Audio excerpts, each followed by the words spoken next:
वही है ना, फिर ये तो सबको पता है कि विराट कोहली चल गए तो आरसीबी जीत जाएगी। Faf, Virat Kohli, Glenn Maxwell, ये जो केजीएफ है आरसीबी का, इन्होंने रन बना दिए तो बना दिए, नहीं तो उसके बाद कोई आगे आकर एक स्टेप आगे लेता ही नहीं कि नहीं मैं इसको चेस करूंगा। बिल्कुल, मुझे लगता है कि पिछली बार ग्लेन मैक्सवेल और डुप्लेसी अच्छा चले थे, शायद इसकी वजह से एक अच्छा खासा रन स्कोर बोर्ड पे बना था। लेकिन मुझे लगता है कि आज के मैच में विराट के अलावा कोई ऐसा प्लेयर था ही नहीं कि जो चले, और उतनी अच्छी गेंदबाजी भी मेरे हिसाब से नहीं हुई आज के मैच में। थोड़ा सा मुझे लग रहा है कहीं ना कहीं आरसीबी वो गुम होती नजर आई। इतना बड़ा स्कोर बोर्ड देख के शायद मुझे लगता है कि थोड़ा लड़खड़ा गई। लास्ट के ओवर में बहुत ज़्यादा, डेथ ओवर्स में काफ़ी ज़्यादा पिटाई हुई आरसीबी की, तो मुझे लगता है कि शायद आज बैट्समैन और बॉलर्स दोनों की कमी की वजह से आरसीबी हारी। अच्छा, एक सवाल है अंकिता, कल मैंने मुंबई को सपोर्ट नहीं किया था, इसलिए आज आपने आरसीबी को सपोर्ट नहीं शायद किया? वो आपको शाप लगा हो, मतलब आपने खुल के मेरा शाप लगा दिया। हाँ, मुझे लगता है कि आपने मेरा सपोर्ट खुल के नहीं किया, तो मैंने भी आपका सपोर्ट नहीं किया था और मैं ठीक भी हुआ था। मुंबई का मैंने अपोज किया था और मुंबई हार गई थी, तो मैंने भी आज आरसीबी को सपोर्ट नहीं किया, आरसीबी हार गई। चलिए, तो ये बराबर कर रहे हैं। प्रतीक, क्या लगता है यार, क्या समस्या क्या है इस टीम के साथ? गेंदबाजी तो चलिए ठीक है, आपकी कमजोर है, वो तो जग जाहिर है, लेकिन ऐसी बल्लेबाजी जो आपको पता है कि भाई विराट कोहली चले गए तो कोई नहीं मारेगा। मुझे जो लगता है आरसीबी का लोअर ऑर्डर बिल्कुल भी काम नहीं कर रहा। उनकी तरफ से दिनेश कार्तिक, साई, प्रभु देसाई, लोमरोर ने तो आज अच्छे रन बनाए, बट उनके अलावा ऊपर के 3 के अलावा नीचे 3 कोई अच्छे खासे रन नहीं बना पा रहे। वो मुझे लगता है कि हाँ, आरसीबी की तरफ से मिडिल ऑर्डर थोड़ा अच्छा नहीं है उनका। लोअर ऑर्डर भी बिल्कुल काम नहीं कर रहा है कि ऊपर के अगर 3 लग गए, ऐसे ही बहुत सारे मैचेस हो गए। एक बार चेन्नई का मैच हुआ था, ऊपर के ग्लेन मैक्सवेल और फाफ डु प्लेसिस ने मैच का बना दिया था अच्छा खासा, वो 16 ओवर तक बिल्कुल उनके पास जा रहा था, फिर वो अंत में आके हार जाते हैं। तो ऐसा ही मुझे लगता है कि यही रीजन था कि जब तक विराट कोहली खड़े हुए थे तब तक ऐसा बिल्कुल लग रहा था कि वो मैच जिता पाएंगे आरसीबी को, बट जैसे विराट कोहली आउट हुए सबने उम्मीदें छोड़ दी थी कि अब ये मैच आरसीबी के लिए बचा नहीं था। और देखिए, कल भी हम ये बात कर रहे थे कि अगर 3 प्लेयर्स आगे के नहीं खेलते हैं तो फिर आरसीबी के लिए थोड़ी मुश्किल होने वाली है। और सबसे बड़ी बात ये कि होम ग्राउंड पर जाकर अगर आप हार रहे हैं तो ये आपके लिए बहुत ही शर्मनाक हार भी होती है। हालांकि पॉइंट टेबल में भी इस वक्त कुछ इसी तरह से नजर आ रही है टीम, लेकिन सबसे बड़ी बात मत रुलाइए। चलिए, आपको बुरा लग रहा है? बुरा तो लगता है, जाहिर तौर पर बुरा लगता है। तो ठीक है, जब बुरा लगता है तो हम इस बात पर भी गौर करते हैं कि कौन से लूप होल्स रह गए हैं। हाँ, तो हमने तो बता दिया है, प्रतीक ने भी यहाँ पे जिक्र किया कि जो लोअर ऑर्डर है, मिडिल ऑर्डर है, उस पर काम करने की जरूरत है। एज अ फैन आपको क्या कमी लगती है? देखिए, बल्लेबाजी तो बाद में आई आज, लेकिन पहले गेंदबाजों को ही 200 रन नहीं लुटाने चाहिए थे। सबसे बड़ी बात तो ये थी। बैटिंग के लिए विकेट अच्छी थी, लेकिन उतनी भी अच्छी नहीं थी कि आप 200 रन तक पहुंचा दे कोलकाता नाइट राइडर्स को। वहां से हम देखते हैं इनकंसिस्टेंसी बहुत ज़्यादा छलकती है वहां पर आरसीबी के गेंदबाजों में। और ये तो चीज़, जैसा कि हम बताते हैं कि 200 बन गए तो फिर आरसीबी खेमा तो शायद पहले ही सोच लेता है कि भाई नहीं जीत पाएंगे इस मुकाबले को हम, क्योंकि 200 रन हमें बनाने पड़ेंगे। चाहे मोहम्मद सिराज हो, देखिए ठीक है विकेट एक लिया है, 33 रन है, लेकिन वो जो बार बार वाइड्स अगर वाइड्स निकाल दें आप आरसीबी के तो कितने कम रन हो जाते हैं। और उसकी वजह से जो और अतिरिक्त बल्लेबाज को समय मिल जाता है सेट होने का, उसकी वजह से भी फिर दिक्कतें खड़ी हो जाती है। तो ऐसे में गेंदबाजी सबसे बड़े। हर्षल पटेल जो इनके डेथ बॉलर हैं, वो आज 44 रन खाए 4 ओवरों में, जो उनको डेथ की तरह से यूज किया जा रहा है हर्षल पटेल को। तो उन्होंने भी आज उन्होंने डेथ करवा दी है। उन्होंने आज वही रीजन है कि वही 30-40 रन की वजह से वो आरसीबी हार गया। अगर वही 30-40 रन कम होते तो ये आज क्या पता आरसीबी ये नतीजा कुछ अलग होता। अच्छा, वनिंदु हसरंगा को बुलाया जाता है ऑलराउंडर के तौर पर, और हर्षल पटेल को भी बुलाया जाता है ऑलराउंडर के तौर पर।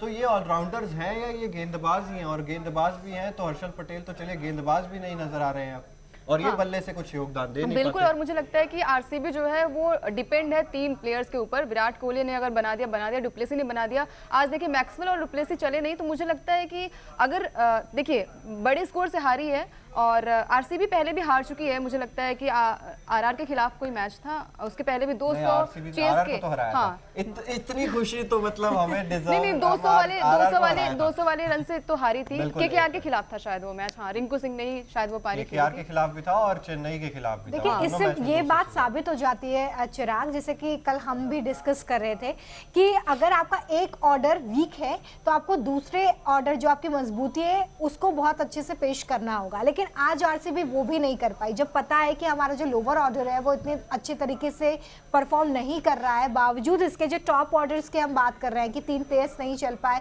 सिर्फ विराट चल पाए, तो उसकी वजह से 1 ओवर 25 रन खा गए और उसके बाद शक्ल भी नहीं दिखाई इन्होंने।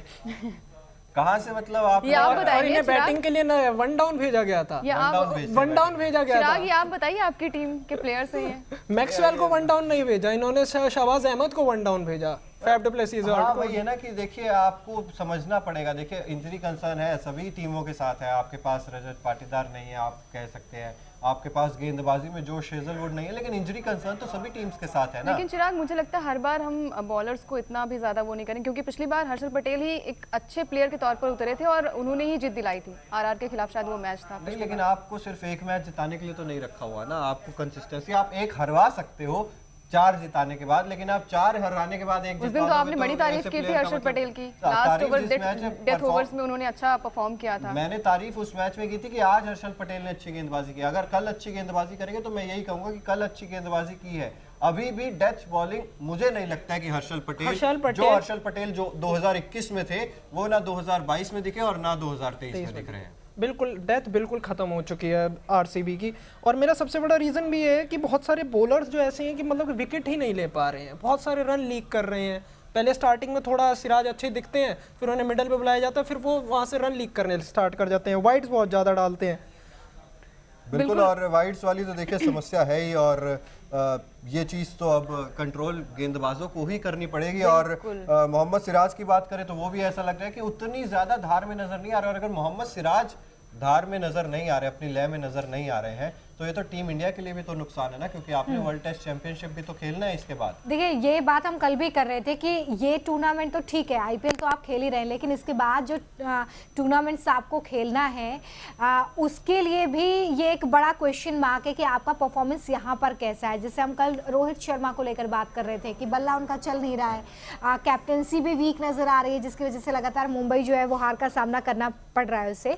तो जाहिर तौर पर जो प्लेयर्स यहाँ पर अच्छा परफॉर्म नहीं कर रहे, क्योंकि अभी तक तो ये भी थ्योरी काम करती थी कि जो इंटरनेशनल टूर्नामेंट्स हैं, जो होम ग्राउंड पे मैच खेले जा रहे हैं, वहां पर टीम इंडिया के प्लेयर्स परफॉर्म नहीं करते, लेकिन आईपीएल में जाकर परफॉर्म करने लगते हैं। लेकिन इस बार मुझे लगता है कि बहुत सारे प्लेयर्स वहां पर भी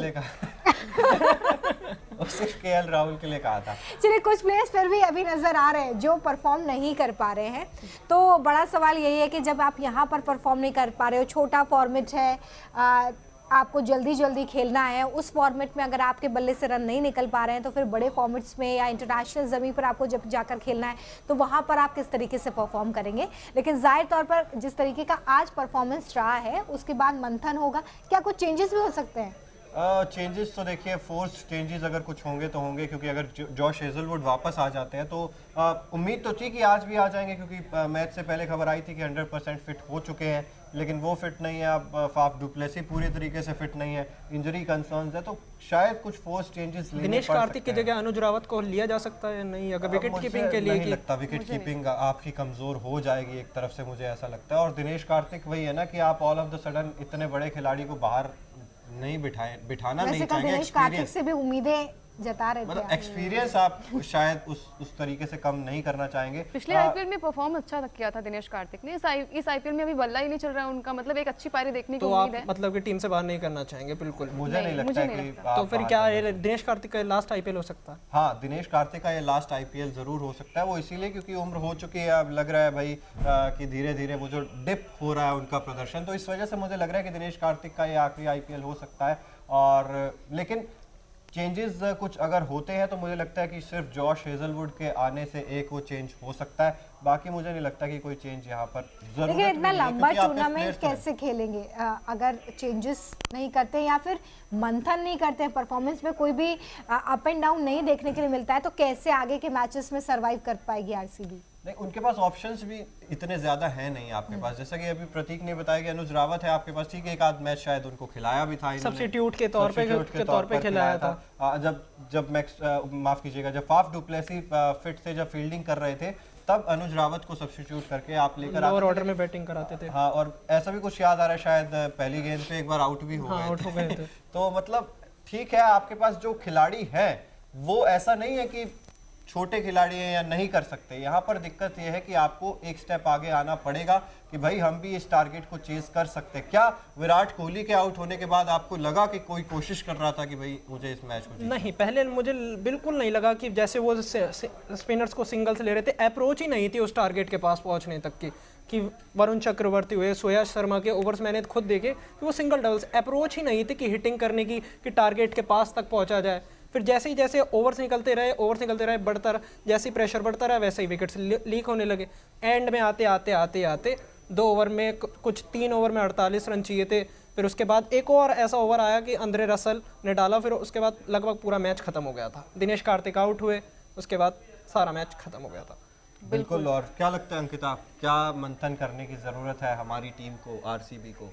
मुझे लगता है बॉलिंग में ज़्यादा ज़रूरत है, थोड़ा सा बॉलिंग सुधारनी पड़ेगी। और मुझे लगता है कि मिडिल ऑर्डर को थोड़ा और अच्छे से एक पारी को आगे बढ़ाने के लिए, क्योंकि हम 3 प्लेयर्स पे डिपेंड नहीं हो सकते हैं, विराट कोहली, मैक्सवेल, डुप्लेसी। क्योंकि देखिए इस बार मैक्सवेल और डुप्लेसी का बल्ला चला नहीं है, तो मुझे लगता है कि थोड़ा सा मिडिल ऑर्डर को ध्यान में देते हुए ऑलराउंडर, आपने जैसे बोला कि हसरंगा और Harshal Patel as a allrounder team में है, तो उनको ऑलराउंडर की वो भूमिका निभानी मुझे लगता है चाहिए। हाँ बिल्कुल, क्योंकि आप सामने वाली टीम में देखिए ना, आपका जीत का फैक्टर क्या रहा। आंद्रे रसल ने बल्ले से रन नहीं बनाए, लेकिन गेंदबाजी में सबसे बड़ी विकेट विराट कोहली की उन्होंने चटकाई है, तो वहां पे आप देख सकते हैं। और डेथ में भी बहुत अच्छी बॉलिंग करते हैं। तो ऐसे में आपको पता होना चाहिए कि एक चीज में अगर मैं नहीं चल रहा हूँ तो मुझे दूसरी जगह पे योगदान। और हर्षल पटेल तो मुझे नहीं लगता कि मैंने एक अरसा हो गया शायद उनके बल्ले से रन निकलते देखा हुआ, और उसी वजह से ही शायद अब सब्स्टिट्यूट करके उनको प्रॉपर गेंदबाज ही मानते हैं। नहीं तो यार आप सिराज को बाहर नहीं कर रहे, आप हर्षल पटेल को सब्स्टिट्यूट कर रहे हो, तो निश्चित तौर पर आपको उनकी बल्लेबाजी पे भरोसा नहीं है।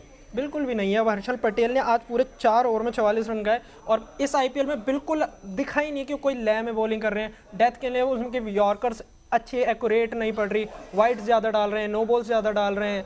और जो उनकी जो खास चीज थी, उनका जो एक्स फैक्टर था ना, वो डिप करती हुई जो गेंद थी, वो जो पैर में पड़ने लग गए हैं गेंदबाज। तो आप हर्षल पटेल पहले जो थे ना, ऐसे लगता था कि नहीं, उनका आर्म स्पीड तो उतना ही रहता था, लेकिन जब हाथ से गेंद छूटती थी तब गेंद धीरे निकलती थी, जिसमें बल्लेबाज पढ़ने में असमर्थ हो जाता था। लेकिन अब वो वेरिएशंस मुझे नहीं लग रहा है कि कर भी रहे हैं, और वो तेज तो डालने की कोशिश ही नहीं करते हैं, वो डिप करती हुई गेंद डाल रहे हैं, स्लोअर कटर्स डाल रहे हैं। तो आप तो पढ़ने लिखने में आ गए सब बल्लेबाजों की, और एक बार अगर आपको किसी ने पढ़ लिया वो तो लपेट ही देगा। पहले सीजन में था, अब सबको फिर उसके बाद अब हर्षल पटेल की सब खामियां पता लग चुकी हैं कि उनकी क्या लेंथ रहने वाली है, वो क्या करने वाले हैं। उसके बाद से मुझे नहीं लगता कि हर्षल पटेल के अलावा हर्षल पटेल अब मेरे हिसाब से आरसीबी में कंटिन्यू, अगर वो उनके पास सोच रहे कि वो उनके डेथ बॉलर है, तो मुझे नहीं लगता आरसीबी की सही सोच है हर्षल पटेल को डेथ को लेकर।